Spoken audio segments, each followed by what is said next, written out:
Welcome to the lecture on Debye theory of specific heat of solid. এটা actually final derivation, যেটা আমরা অনেক আলোচনা করলাম ক্লাসিক্যাল থিওরি এবং আইনস্টাইন থিওরি এবং আইনস্টাইনের যে অ্যাজাম্পশনগুলো ছিল তার উপর বেস করে। এরপরে আমি ডিবাই অ্যাজাম্পশনের যে অ্যাজাম্পশন কিছু আলোচনা করেছি এবং একটা লেকচারে শুধু ডেনসিটি অফ স্টেট, যেটা খুবই ইম্পর্টেন্ট আমাদের এখানে লাগবে ডিবাই অ্যাপ্রক্সিমেশনে, সেটা অলরেডি ডিরাইভ করেছি। তো এখানে আমি আবার একটু রিমাইন্ড করছি যে ডিবাই অ্যাপ্রক্সিমেশনগুলো কি ছিল। ডিবাইয়ের ফার্স্ট অ্যাপ্রক্সিমেশন যেটা ছিল যে অলমোস্ট সিমিলার, যে এ নাম্বার কোনো একটা সলিড যদি n সংখ্যক number crystal consist of A finite number of atoms is taken into account এবং বাই লিমিটিং দ্য এবং টোটাল নাম্বার অফ অসিলেটর, যেটা বলা হচ্ছে যে total number of oscillator 3n। এই ক্ষেত্রে ডিবাইয়ের আরেকটা অ্যাপ্রক্সিমেশন হলো সে কন্টিনিউয়াম যে মডেলটা সে ধরেছে যে এই যে সলিডটাকে কন্টিনিউয়াম। এটার অর্থ হলো যদি একটা সলিডের ইন্টারঅ্যাটমিক যে ইন্টারঅ্যাটমিক ডিস্টেন্সটা ছোট হয় ওয়েভলেংথের তুলনায়। আমরা যেটা জানি যে এটা যদি এটা যদি ইন্টারঅ্যাটমিক ডিস্টেন্সটা ওয়েভলেংথের তুলনায় যদি ছোট হয়, ওয়েভলেংথ বড় হয় ইন্টারঅ্যাটমিক ডিস্টেন্সে, সেক্ষেত্রে আমরা এই মিডিয়ামটাকে কন্টিনিউয়াম ধরতে পারি, যেটাকে বলা হচ্ছে যে কন্টিনিউয়াম। এবং ওয়েভলেংথ বলতে যে ম্যাক্সিমাম যে ফ্রিকোয়েন্সি এবং মিনিমাম যে ওয়েভলেংথ সেটার কথা বলা হচ্ছে। তাহলে আমরা যেটা করতে পারি, continuum distance is small compared to the small interatomic distance is small compared to the wavelength of the elastic wave, and the crystal can, in this case the crystal can be regarded as a continuum from the point of view of the wave. আরেকটা important approximation হলো যে আমাদের একটা solid যদি n সংখ্যক atom নিয়ে গঠিত হয় এবং তাহলে আমাদের এখানে 3n সংখ্যক হারমোনিক অসিলেটর, এবং আমরা এটাও জানি যে 3n সংখ্যক হারমোনিক অসিলেটর যদি থাকে তাহলে যদি প্রত্যেকটা অ্যাটমেই মুভেবল হয় তাহলে 3n সংখ্যকেই ভাইব্রেশনাল মুড জেনারেট করতে পারে, এতগুলা ফ্রিকোয়েন্সি হতে পারে। তাহলে আমরা 3n সংখ্যক যদি মুড জেনারেট হয় বা এক্সাইটেড হয়, তাহলে আমাদের যে আপার limit, this puts an upper limit to the frequency of elastic wave which can propagate through the crystal. This highest frequency propagating through a crystal is called the Debye frequency, highest frequency। যখন lambda ওয়েভলেংথটা minimum, in that case ফ্রিকোয়েন্সিটা হবে maximum, এবং maximum frequency যেটা propagate করতে পারে সেটাকে আমরা এখানে ধরছি, বলছি যে ডিবাই ফ্রিকোয়েন্সি। এটা হলো নিউ ডি হিসাবে আমরা রিপ্রেজেন্ট করব। এটা হলো ইট ইজ কমন টু ট্রানভার্স এবং লংজিটিউডিনাল মুড, যেহেতু আমাদের দুইটা মুডস আছে, মানে তিনটা মুড, দুইটা ট্রানভার্স একটা লংজিটিউডিনাল, দুই ক্ষেত্রেই সমান ধরা হয়েছে। এবং frequency spectrum of the continuous medium is cut off at the, মানে এটা হলো কাট অফ, এটা ম্যাক্সিমাম কাট অফ ফ্রিকোয়েন্সি। তাহলে যদি 3n সংখ্যক নাম্বার অফ মুডস জেনারেট হয় তাহলে আমরা কি বলতে পারি যে for total number of vibrational mode with the frequency range 0 থেকে এই রেঞ্জের ভিতরে 0 থেকে ডি নিউ ফ্রিকোয়েন্সি রেঞ্জের ভিতরে কতগুলা মুডস থাকতে পারে, নর্মাল মুডস আমরা অলরেডি আমি বললাম, যেটা হলো যে সেটা হলো 3n সংখ্যক। এটা একটা important approximation of the Debye approximation. সেটা বলছে যে আমরা যদি, যেহেতু আমরা জেড নিউ একটা জেড নিউ ডি নিউ, এটা হলো ডি নিউ ফ্রিকোয়েন্সি রেঞ্জের ভিতরে নাম্বার অফ মুডস, তাহলে এটাকে যদি আমি ইন্টিগ্রেট করি 0 থেকে ডিবাই ফ্রিকোয়েন্সি পর্যন্ত, তাহলে আমি যে নাম্বার অফ মুডস পাবো সেটা হলো 3n সংখ্যক নাম্বার অফ মুডস পাবো। তাহলে এটাকে আমি 1 নম্বর ইকুয়েশন দিয়ে এখানে রিপ্রেজেন্ট করলাম। ভেরি ইম্পর্টেন্ট কথা যে এটা যেটা রিপ্রেজেন্ট করছে যে ডি নিউ রেঞ্জের ভিতরে ডি নিউ রেঞ্জের ভিতরে নাম্বার অফ মুডস। আমি যখন এটাকে ইন্টিগ্রেট করব 0 থেকে হাইস্ট ফ্রিকোয়েন্সি যেটাকে ডিবাই ফ্রিকোয়েন্সি বলছি, এই ডিবাই ফ্রিকোয়েন্সি পর্যন্ত ইন্টিগ্রেট করলে আমি টোটাল নাম্বার অফ মুডস যেটা পাবো সেটা হলো 3n, যেটা অলরেডি আমরা জানি যে 3n সংখ্যক অ্যাটম থাকলে 3n সংখ্যক নাম্বার অফ মুডস জেনারেট করতে পারে, পসিবল মুডস হতে পারে। তাহলে আমরা অলরেডি আবার Z nu D nu equal আমরা জানি, সেটা হলো যে এখানে আমার integration of D new already জানি হলো 4 পাই ভি টু ভিটি কিউব। অ্যাকচুয়ালি এখানে সিএস এর জায়গাটাতে আমি ভিটি অথবা ভিএস ভিটি ভিএল এটা লিখবো, plus 1 by VL cube nu square D nu equal to হবে 3n। এবং এইখান থেকে আমরা কিন্তু ডিবাই ফ্রিকোয়েন্সিটা ইজিলি ক্যালকুলেট করতে পারি। এটাকে যদি আমি ইন্টিগ্রেট করি, ইন্টিগ্রেট করার পর আমরা যেটা পাবো সেটা হলো যে 4 পাই ভি কনস্ট্যান্ট, এটাও constant 2 VT cube plus 1 by VL cube, কেন আসবে যে বসায় V by cube divided by 3 equal to 3n। তাহলে এখান থেকে আমরা nu D cube equal to যেটা pi 3n 4 pi V 2 V cube plus 1 by VL cube, হলো ইনভার্স। ওকে, তাহলে এখান থেকে আমরা ফ্রিকোয়েন্সিটা ডিবাই ফ্রিকোয়েন্সিটা ক্যালকুলেট করতে পারি অ্যাকচুয়ালি। তাহলে আমরা যদি এখানে ডিটারমাইন করতে চাই, আমরা যদি সাপোজ ধরে নিই যে আমাদের যে ভ্যালোসিটি সাউন্ডের যে ভ্যালোসিটি এটা ইন অর্ডার অফ ধরে নিলাম যে 10⁻³ মিটার পার সেকেন্ড এবং পার ইউনিট ভলিউমে নাম্বার অফ অ্যাটম যদি দেখা গেল 10⁻28 পার মিটার কিউব হয়, তাহলে আমরা যেটা frequency Debye frequency pi nu D equal to হলো 10⁻13 পার সেকেন্ড। এবং এটাকে যদি আমরা এটা করসপন্ডিং টু ওয়েভলেংথ যেটা হবে, যে ওয়েভলেংথটা অ্যাকচুয়ালি দেখা গেল 1 অ্যাংস্ট্রমের কাছাকাছি, বাট দ্য ইন্টারঅ্যাটমিক ডিস্টেন্সটা যেটা রেঞ্জ হয়, ইন্টারঅ্যাটমিক ডিস্টেন্সটা কিন্তু এর থেকে একটু বড় হয়। আমরা দেখা যাচ্ছে যে ওয়েভলেংথটা এখানে ছোট হচ্ছে, ইন্টারঅ্যাটমিক ডিস্টেন্সের তুলনায়। তার মানে হায়ার ফ্রিকোয়েন্সিতে এই ডিবাইয়ের যে অ্যাপ্রক্সিমেশন সেটা একটু এখানে অ্যাকচুয়ালি কোশ্চেন মার্ক রাখে, যে ওনার যে কন্টিনিউয়াম যে মিডিয়াম যে ধরছে সেক্ষেত্রে কিছুটা ইরর আসবে আর কি, ইরর আসতে পারে।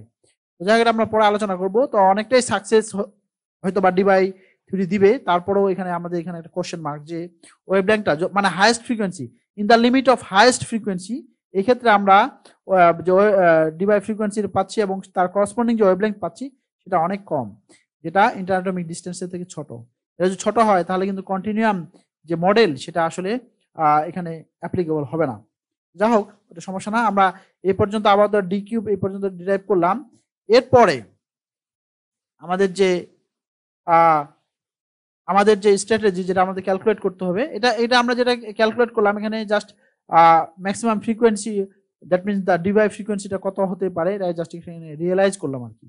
তো আমাদের নর্মাল যে strategy to calculate the specific hit, এক্ষেত্রে আমাদের কি করতে হবে, প্রত্যেকটা মুড অথবা প্রত্যেকটা ফ্রিকোয়েন্সি, যেহেতু একটা হারমোনিক অসিলেটর যদি চিন্তা করতে পারি, প্রত্যেকটা হারমোনিক অসিলেটরের একটা সার্টেন ফ্রিকোয়েন্সি এবং এই সার্টেন ফ্রিকোয়েন্সির জন্য ওই মুডের একটা অ্যাভারেজ এনার্জি, মানে একটা অসিলেটরের অ্যাভারেজ এনার্জি যেটা আমরা according to the Planck theory যেটা আমরা ক্যালকুলেট করতে পারি, সেটা অ্যাকচুয়ালি স্ট্যাটিস্টিক্যাল মেকানিক্সে আছে।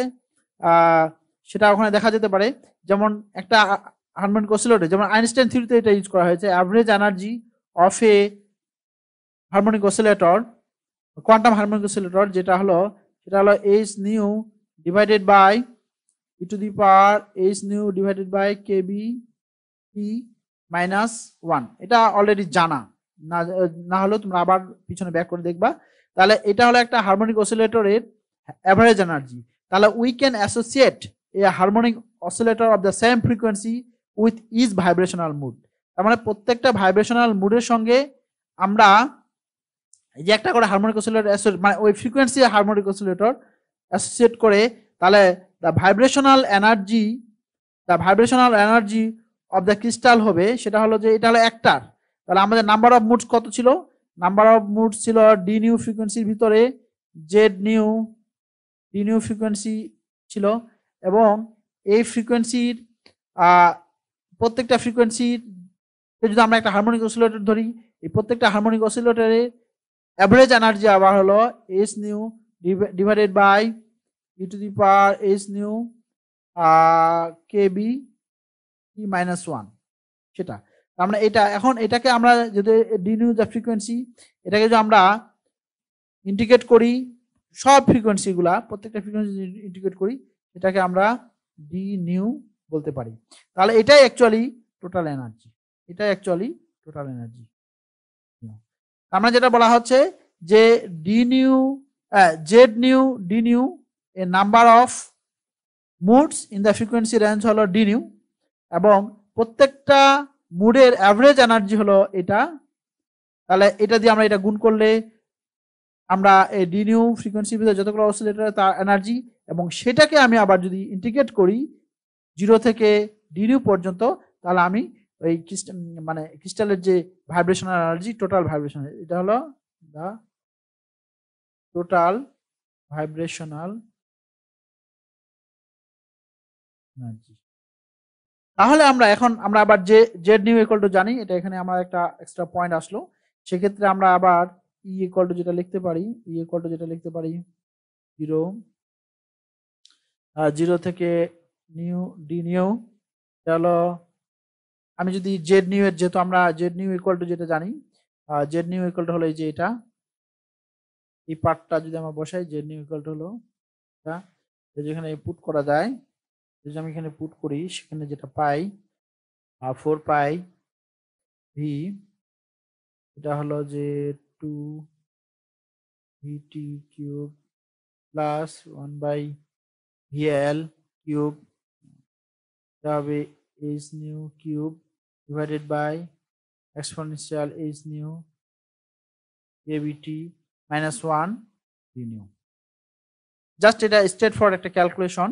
আমরা এখন যদি দেখা গেল যে এই সবগুলাই কনস্ট্যান্ট, মানে এইচটা কনস্ট্যান্ট, এই এইচটা এখানে চলে আসবে, আবার 4 পাই ভি এবং এই টার্মটা কনস্ট্যান্ট, এটা বাইরে নিয়ে আসি, তাহলে যেটা হয়, যেটা আমরা লিখতে পারি total energy equal to vibrational energy of a crystal equal to হলো 4 পাই এইচ ভি, ভি হলো ভলিউম, ভি 2 ভিটি cube plus 1 V L cube, V L cube, এখানে হলো nu D divided by nu cube D nu exponential H nu by K V T minus 1।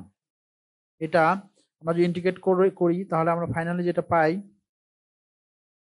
এবং আমরা কিছুক্ষণ আগে যেটা আমরা ডিরাইভ করলাম, এইখানে যেটা ডিরাইভ করলাম যে 4 pi V 2 V T plus 1 by V L, এটা ইকুয়াল টু আমরা যেটা লিখতে পারি যে 3 জায়গায় 9n divided by D cube. সেটা যদি আমরা এখানে পুট করি, তাহলে যেটা লেখা যায়, এটা হলো যে equal to E equal to যেটা লেখা যায়, ই ইকুয়াল টু হলো ইকুয়াল টু হলো 9n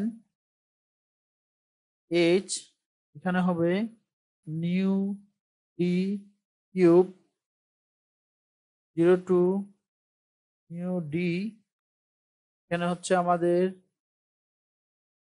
নিউ নিউ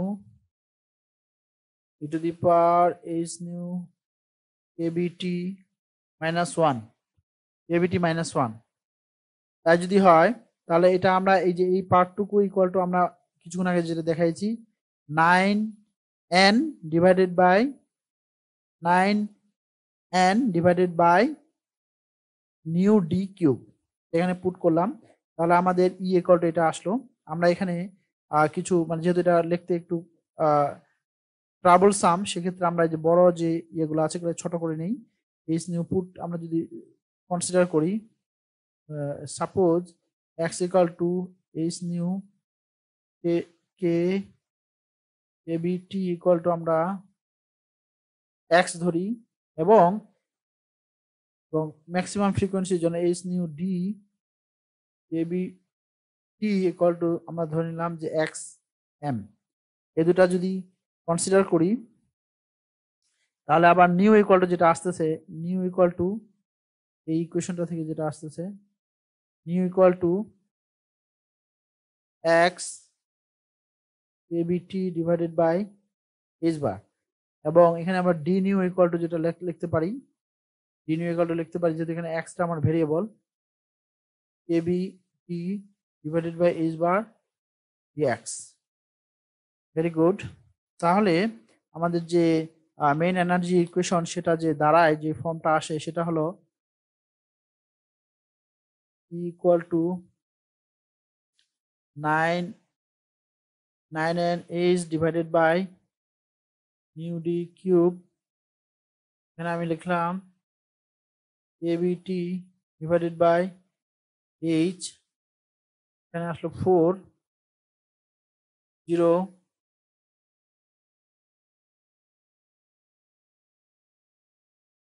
যেখানে নিউ ইকুয়াল টু যদি আমরা বসাই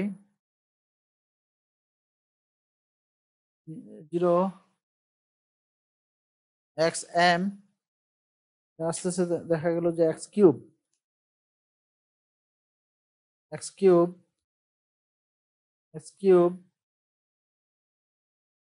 ই এক্স, এখানে হলো two the power X minus 1।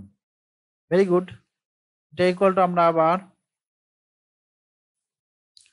Actually এখানে হ্যাঁ এখানে যে কেবিটি 4 আসলো, এখানে একটা টার্ম ছিলই, এই যে এই মানগুলি সব এক সাইডে নিয়ে আসলে যেটা আমরা পাই এখানে যেমন দেখা গেল নিউ কিউব যখন রিপ্লেস করছি তখন এই যে কনস্ট্যান্ট গুলা কেবিটি বাই এইচ এটা বাইরে নিয়ে আসলে এই ফর্মটা হয়। জাস্ট একটু ক্যালকুলেশন করলেই হবে। এটা ইকুয়াল টু, এরপর আমরা একটু রিসার্চ করে লিখতে পারি 9n KBT divided by H nu D, এটাকে আমরা এখানে যেহেতু এটা কিউব আছে সেটা এখানে ইনক্লুড করে এখানে কিউবিক রেখে, যদি এখানে আরেকটা টার্ম ছিল সেটাকে আমরা ফর্মে জাস্ট লেখা রিঅ্যারেঞ্জ করা, equal to U to X M X cube DX to the power X minus 1। আচ্ছা, এটাই হলো আমাদের টোটাল এনার্জি। তাহলে আমাদের যে সবসময় যেটা করা হয় যে এটাকে ডিফারেন্সিয়েট করতে হয় স্পেসিফিক হিট নির্ণয় করার জন্য। তবে আমরা এখানে আরেকটু সিম্পলিফাই করব। যেমন দেখালো আইনস্টাইন যেমন অ্যাকর্ডিং মানে আইনস্টাইন যেমন টেম্পারেচার চিন্তা করেছিলাম, এখানে আমরা একটা ক্যারেক্টারিস্টিক টেম্পারেচার, এটা কনস্ট্যান্ট, সেটাকে ডিবাই টেম্পারেচার রিপ্রেজেন্ট করবো। এখানে Debye temperature equal to Debye temperature theta D হিসাবে চিন্তা করলাম। থিটা ডি হলো একটা ডিবাই টেম্পারেচার জাস্ট একটা ক্যারেক্টারিস্টিক ভ্যালু টেম্পারেচার, এটা ইকুয়াল টু যদি আমরা H nu D divided by K B, এই ফ্রিকোয়েন্সির সঙ্গে মানে ম্যাক্সিমাম যে ফ্রিকোয়েন্সি সেটার সঙ্গে এটা টেম্পারেচার চিন্তা করলাম, তাহলে এক্স এম যেটা কিছুক্ষণ আগে আমরা ধরেছিলাম এক্স এম ইকুয়াল টু যেটা লেখা যায় theta D divided by T. Very good. তাহলে ওই ইকুয়েশনটা যে দাঁড়াচ্ছে ইকুয়েশনটার এই যে আপনার রিঅ্যারেঞ্জমেন্ট আবার এনার্জির যে ভ্যালুটা হয় vibrational energy of a crystal total energy আর কি and A B T can be t divided by the d cube এবং এখানে xm এর জায়গায় আমরা যেটা লিখবো যেটা দেখলাম যে theta d divided by t হলো 0 এবং এখানে হলো x cube to the power x minus 1। Very good. এটা হলো এনার্জি ফাইনাল ইকুয়েশন। তারপরে আমরা যে স্পেসিফিক হিট হিট এটাকে বলছি C V, constant volume C V equal to হলো differentiate of E divided by temperature at constant V equal to, এটা যদি ডিফারেন্সিয়েট করা যায় সেক্ষেত্রে যেটা আসে 9n ab E divided by theta D cube এবং এখানে যেটা আসতেছে theta D divided by T. যদি আমরা যেহেতু এটা ইয়ের ফাংশন টি এর ফাংশন সেক্ষেত্রে exponential two the power x পাওয়ার 4 আর এখানে কিছু ইয়া থাকলো আর কি যেটা হলো যে স্কিপ করা হয়েছে, তা তোমরা একটু ক্যালকুলেট করলেই পাবা dx। এটা হলো সিভির ফাইনাল ইকুয়েশন। এখানে for n equal to na যদি আমরা চিন্তা করি সেক্ষেত্রে আমরা যেটা লিখতে পারি এটা অ্যাকচুয়ালি সিভির ফাইনাল ইকুয়েশন আর একটু মডিফাই করে একটু ফরম্যাটে লেখা যায়। এটা দেখা গেল যে এই n ইকুয়াল টু যদি আমরা যদি অ্যাভোগাড্রো নাম্বার সহ ধরি na, তাহলে এটাকে দেখা গেল যে আমরা 3r লিখতে পারি 9 a kb ইকুয়াল টু যেটা লেখা যায় cv ইকুয়াল টু হলো 3r। আর এখানে দেখা ছোট করে যদি লেখা যায়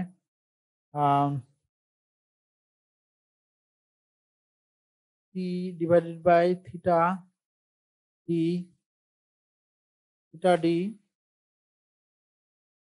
ডি সরি আচ্ছা এটাই ফাইনাল ইকুয়েশন, জাস্ট করার দরকার নেই আপাতত। তাই স্পেসিফিক হিটের ফাইনাল ইকুয়েশন। দেন আমরা এখানে যে দুইটা কেজ, আমরা সবসময় দুইটা কেজ চিন্তা করি, একটা হলো যে লোয়ার টেম্পারেচার এবং হায়ার টেম্পারেচার।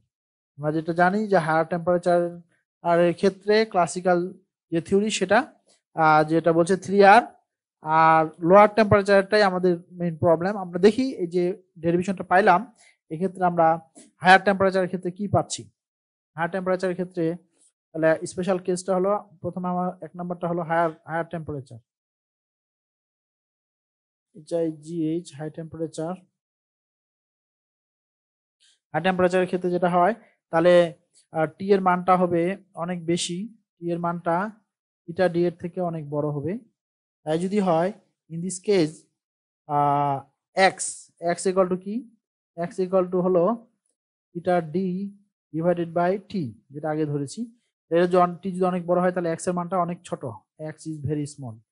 যদি স্মল হয় সেক্ষেত্রে স্মলের ক্ষেত্রে আমরা সবসময় জানি যেহেতু এক্সপোনেনশিয়াল আছে আমাদের x, এটা আমরা এক্সপান্ড করতে পারি 1 plus x square divided by 2 এরকম। তার মানে আমরা হায়ার অর্ডার এগুলাকে নেগলেক্ট করতে পারি যেহেতু x এর মানটা ছোট। তাহলে যেটা হলো ex equal to ex minus 1 equal to যেটা লেখা যাবে ex মাইনাস 1 ইকুয়াল টু আমরা ডাইরেক্ট এখানে যদি বসে 1 plus x minus 1 equal to হলো x, এটা আমরা অ্যাপ্রক্সিমেটলি বসাইতে পারি। তাহলে যদি আমরা x বসাই তাহলে আমাদের যে সিভি আসে সিভি তাহলে যে এনার্জির যে ইকুয়েশনটা ছিল সেটা থেকে আমরা চিন্তা করতে পারি যে এনার্জি টোটাল এনার্জি যে ইকুয়েশনটা ছিল ই ইকুয়াল টু ছিল কত মানে এই যে ফাইনাল যে টোটাল এনার্জি যে এক্সপ্রেশন সেটাই যদি আমরা এখানে নিয়ে আসি 9n kb 9n and 9n kbt এটা ছিল t by theta d cube 0 theta d by divided by t এখানে ছিল কত, তাহলে হবে আমরা যে মানগুলো বসাই উপরে ছিল x কিউব আর নিচে ছিল e two the power x minus 1, তাহলে এটা অ্যাপ্রক্সিমেটলি যদি x হয় তাহলে এখানে এটা x হয় আর এখানে ছিল dx, তাহলে ax আর এটা কেটে যাবে নেবে স্কয়ার। তাহলে যেটা আমরা পাচ্ছি যে under this condition lower temperature higher টেম্পারেচারের জন্য অ্যাকচুয়ালি যেটা আমরা পাবো, এবং এটা যদি x স্কয়ার dx থাকতেছে তখন ক্যান্সেল হয়ে যাচ্ছে, তাহলে যেটা পাওয়া যাবে এবং x স্কয়ার হবে 3 মানে x কিউব হবে। তার যদি আমরা একবারে মানগুলো বসাই সেক্ষেত্রে 9 n সরি এখানে যেটা আসবে এটাকে যদি ইন্টিগ্রেট করি, যেখানে x স্কয়ার আছে এটার ইন্টিগ্রেশন করলে যেটা পাওয়া যাবে সেটা হলো x কিউব ডিভাইডেড বাই 3, এবং x কিউবের জায়গায় আমাদের মান বসাইতে হবে থিটা d বাই t, তাহলে হবে থিটা d, হ্যাঁ থিটা d বাই t যদি বসানো হয় তাহলে 3n kb t এখানে হবে আর t divided by theta d cube, আর এখানে আসতেছে এখানে আসতেছে theta d divided t whole cube divided by 3, তাহলে এইটা হ্যাঁ এই দুটার ভিতরে ক্যান্সেল আউট হয়ে যাচ্ছে, টি কিউব ক্যান্সেল আউট হয়ে যাচ্ছে এবং এটা দুটো ক্যান্সেল আউট হয়ে যায়, এই 3 এটা থেকে কেটে যাচ্ছে, এখানে 3 থাকতেছে 3n kbt আসতেছে, তাহলে ই ইকুয়াল টু হলো আসছে 3n kbt, এবং তাহলে আমরা যদি সিভি নির্ণয় করি সিভি ইকুয়াল টু ডিফারেন্সের ডিটি ইকুয়াল টু হলো 3n kbt এটা ইকুয়াল টু হবে 3n kb, যেটাকে আমরা বলি এটা যদি অ্যাভোগাড্রোর নাম্বার হয় nটা তাহলে হলো 3r। হায়ার টেম্পারেচারের ক্ষেত্রে আমরা আবার সেই ক্লাসিক্যাল যে থিওরি সেখানে চলে মানে পেলাম। হায়ার টেম্পারেচারের ক্ষেত্রে d/3 also obese the Dulung প্যাপ্রিজ ল, যেটাকে আমরা ক্লাসিক্যাল থিওরি এবং আইনস্টাইন থিওরির সঙ্গেও এটা ম্যাচ করছে। Very important findings. দেন তারপরে আমরা quantum consideration carry almost no significance at higher temperature, কারণ হায়ার টেম্পারেচারের ক্ষেত্রে অ্যাকচুয়ালি কোয়ান্টাম যে ইন্ট্রোডাকশন সেটা কোনো সিগনিফিকেন্ট ফেলছে না, কিন্তু লোয়ার টেম্পারেচারের ক্ষেত্রে যদি আমরা এখন চিন্তা করি দেখা গেল যে লোয়ার টেম্পারেচারের ক্ষেত্রে ক্যালকুলেশনটা যদি দেখি, যখন টিটা অনেক স্মল থিটা ডি এর থেকে আর ভেরি লো টেম্পারেচার, তাহলে X M equal to theta D divided by T, এটা যদি অনেক ছোট হয় তাহলে এটা অলমোস্ট ইনফাইনিটের কাছাকাছি, তাই যদি হয় in this case E equal to আমরা যেটা লিখতে পারি ই ইকুয়াল টু আবার 9 মানে আগের ইকুয়েশন থেকে ইটা হলো আগের ইকুয়েশনে যেটা পেয়েছি সেটাই 9n kb t এখানে হলো t by theta d whole cube, তাহলে এখানে 0 টু ইনফাইনাইট যেটা এখানে দেখালাম ইনফাইনাইট হবে, এবং এখানে থাকতেছে এক্স কিউব dx যেটা আগের ইকুয়েশন থেকে আমরা লিখতেছি dx মাইনাস 1। এই ক্ষেত্রে যেটা হচ্ছে যে হ্যাঁ এটা যখন এই টার্মটা একটা স্ট্যান্ডার্ড ইন্টিগ্রালের মতো, এটা ইকুয়াল টু যেটা লেখা যায় যেটা পাইলাম এটা করার পরে সেটা হলো যে আমরা লিখতে পারি এটা স্কিপ করলাম, এটা স্টেপ বাই স্টেপ করলে হয়তো পাওয়া যাবে। এটা হলো যে এটার অ্যান্সারটা হবে এটা ইকুয়াল টু হবে pi by 4 pi two the পাওয়ার 4 15। এটা করেও ক্যালকুলেশনটা করতে পারো, করলে বেশ ভালো হবে। তাহলে ই ইকুয়াল টু যেটা আসতেছে ই ইকুয়াল টু হলো 9 kb 9 kb t আর উপরে হচ্ছে T divided by theta D cube into এই টার্মটা ইকুয়াল হলো 5 পাওয়ার 4, আমি লিখে দিলাম, এটা একটা দুই স্টেপ করতে হবে। এরপরে তাহলে আমরা যদি বসাই দেই তাহলে আমরা ই ইকুয়াল টু যেটা পাই, vibrational energy E equal to হলো 3/5 by 4 and kb e power 4 theta d whole cube এটা। এখন actually this shows the vibrational total energy, এবং এটা দেখা যাচ্ছে যে E proportional to e to the power 4, যেটা আমরা analogous to the Stefan law of black body radiation. তার মানে এখান থেকে যেটা দেখা যাচ্ছে যে এই যে এই থিওরিটাও both applicable for the phonon, যেটা আমরা যে ল্যাটিস ভাইব্রেশনটাকে আমরা ফোনন বলছি, এবং photon obey the same statistics with the difference that the photons obey T power 4 law at low temperature. At all temperature, whereas phonon only obey at low temperature. এবং আমরা যদি এখন সিভি নির্ণয় করি এই ইকুয়েশন থেকে, জাস্ট আমাদের differentiate নিলেই হবে। CV equal to differentiation E by T equal to, যেটা আমরা পাবো সেটা যদি আমরা এখানে লিখি, এটা ইকুয়াল টু হলো আমরা একবারেও লিখতে পারি, এটা যে 4 3 12, এখানে হবে 1/2 divided by 5 by 4 and AB T divided by d cube এটা। এবং এটা যদি ক্যালকুলেট করার পরে যেটা 1/12 5 n kb equal to n টা যদি আমার অ্যাভোগাড্রো সমান হয় তাহলে n kb হলো r, এটাকে আমরা পাই 4 r লিখতে পারি two the power 30 cube. That means যেহেতু এই যে ডিভাইড টেম্পারেচার সেটা হলো একটা কনস্ট্যান্ট, তাহলে এটাকে আমরা এটাকে সেই famous at the very low temperature specific heat is proportional to the t to the power 3 বা t cube law, যেটা এটাকে বলা হচ্ছে cv proportional to actually t cube. This is the famous law of the specific heat. এবং এখানে যেটা এই টি cube যে বিহেভিয়ার সেটা কিন্তু আমরা অবজার্ভ যে ভ্যালুটা, সেটা যে বিহেভিয়ার যেটা আমরা দেখেছিলাম ক্লাসিক্যালি, যেটা দেখেছিলাম যে সেটা কিন্তু এই বিহেভিয়ারটাই, মানে কিউবিক বিহেভিয়ার, যে অ্যাট দ্য লো টেম্পারেচারে যে টেম্পারেচারটা ফল করে এটা হলো কিউবিক বিহেভিয়ার।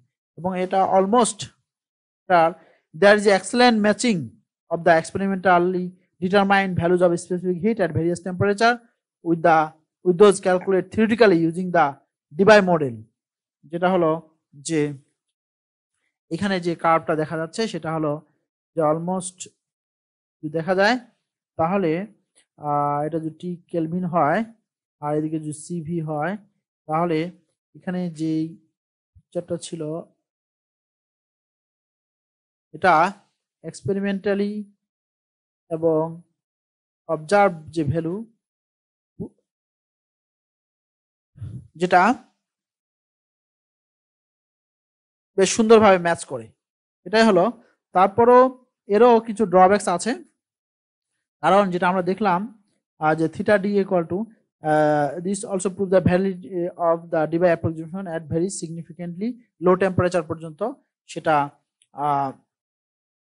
ভ্যালিড এটা। এরপরও যখন আমরা আরো প্রিসাইজ, যখন আরো লো টেম্পারেচারের দিকে যাওয়া যায়, এই comparison result Debye model yields somewhat higher values of specific heat as compared to the Einstein. আমরা আইনস্টাইনের সঙ্গে যেটা আইনস্টাইনের গ্রাফটার থেকে নিশ্চয়, যেহেতু আমাদের অবজার্ভ ভ্যালুগুলা এটা থেকে হায়ার ভ্যালু, আইনস্টাইনের যেটা ছিল সেটা দেখা গেল যে এর সঙ্গে মিল হয়ে কিছুটা লোয়ার ভ্যালু পাওয়া গিয়েছিল। এই জন্য এটা লোয়ার ভ্যালু পাওয়ার কারণটা হলো যে ওখানে শুধু অ্যাভারেজ একটা ফ্রিকোয়েন্সি চিন্তা করেছিল, আর Debye সেখানে প্রত্যেকটা নর্মাল মুডসের জন্য অ্যাভারেজ এনার্জিটা ক্যালকুলেট করার কারণে এটা বেটার রেজাল্ট দিয়েছে। তো যাই হোক, এটা এই পর্যন্তই। এরপরে আমি দেখা গেল যে ডিবাই মডেলের স্টিল হ্যাভ সাম ড্রব্যাক, যেটা আমরা পরে আলোচনা করতে পারবো।